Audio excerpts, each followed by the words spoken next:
l'émission où le visible et l'invisible se mêlent et s'entremêlent comme les cheveux dans un peigne. En direct de nos studios parisiens, nous recevons notre expert en mysticisme, Croquette de Chocolat. Merci infiniment de m'accueillir. Avant toute chose, chers auditeurs, n'oubliez pas de partager, partager, partager. Faites connaître l'émission pour que nous puissions aider encore plus de personnes à comprendre ces phénomènes mystiques. Notre premier témoignage nous vient du Burkina Faso. Ousmane Ouedraogo nous raconte une expérience troublante. Il était minuit, alors qu'il rentrait de son travail à Ouagadougou, il a vu une forme lumineuse qui flottait au-dessus d'un baobab.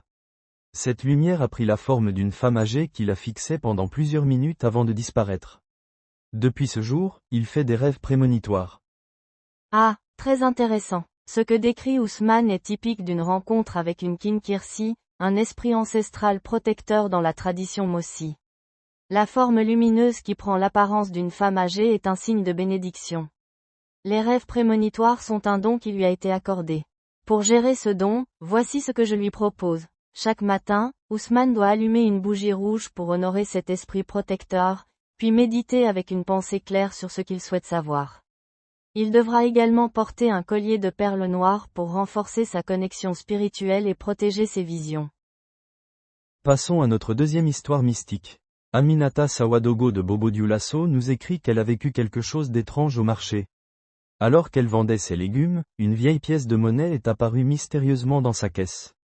Chaque fois qu'elle essayait de la donner ou de s'en débarrasser, la pièce réapparaissait dans sa caisse le lendemain. Ce cas est fascinant. Nous sommes face à un objet attaché. Dans ce genre de situation, l'objet détient une énergie particulière.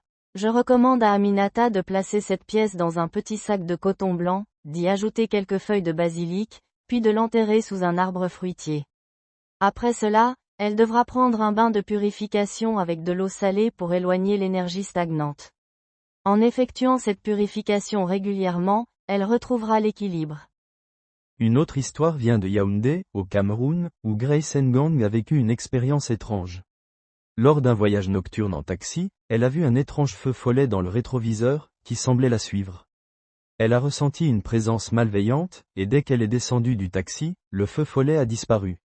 Depuis ce jour, elle se sent observée chaque nuit. Ce phénomène pourrait être l'œuvre d'un esprit de la forêt, souvent appelé Enzeng. Pour éloigner cet esprit, Grace doit se rendre au pied d'un grand arbre le matin, de préférence un baobab ou un fromager, et y déposer 3 morceaux de charbon brûlant. Elle devra aussi porter sur elle un talisman fait de racines de gingembre et d'écorce de citronnier pour repousser cette présence. Ces gestes sacrés affaibliront l'esprit et la libéreront de cette surveillance nocturne. L'histoire suivante nous vient de Lomé, au Togo, où une vieille dame, Kofi, raconte comment, chaque nuit, elle aperçoit des ombres dans son miroir. Au début, elle pensait à de simples illusions, mais après plusieurs nuits, elle a vu les ombres de plus en plus nettes, comme si quelqu'un la regardait. Ce phénomène est une manifestation typique d'un esprit intrusif. Je conseille à Kofi de purifier son miroir en le frottant avec de l'eau de rose et de l'huile essentielle de lavande. Ensuite, elle devra allumer une bougie noire devant le miroir, tout en prononçant une prière de protection. Chaque nuit, avant de se coucher, elle devra brûler un bâton d'encens de cèdre et poser une clé sous son oreiller pour verrouiller les mauvaises énergies et éloigner ces ombres.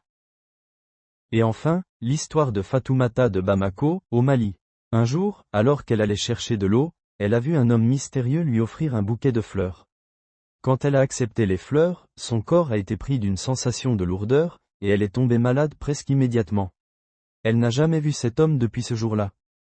Ce genre d'incident peut être lié à un sort jeté par un esprit vengeur ou malveillant. Fatoumata doit immédiatement prendre un bain de purification avec des feuilles de menthe et de basilic, puis brûler du bois de santal pour neutraliser toute énergie négative. Je lui conseille aussi de boire une infusion d'ail et de gingembre pendant 7 jours pour renforcer son corps et son esprit. Enfin, elle doit placer une amulette de protection sous son lit, composée de sel et de pierres de lune. Chers auditeurs, nous arrivons à la fin de notre émission. Je tiens à remercier chaleureusement Croquette de Chocolat pour ses précieuses analyses. Merci à vous tous de nous avoir écoutés. N'oubliez pas que le mystique fait partie de notre quotidien. Une dernière fois, partagez l'émission, faites-la découvrir autour de vous. Rendez-vous la semaine prochaine pour de nouvelles histoires mystérieuses. C'était Triangle, votre rendez-vous avec l'invisible. À la semaine prochaine, même heure, même fréquence. Si vous avez une histoire bizarre, qui sent la magie noire ou quoi, n'hésitez pas à écrire à Tata Chocolat au seul numéro WhatsApp, +44 79 51 658 211.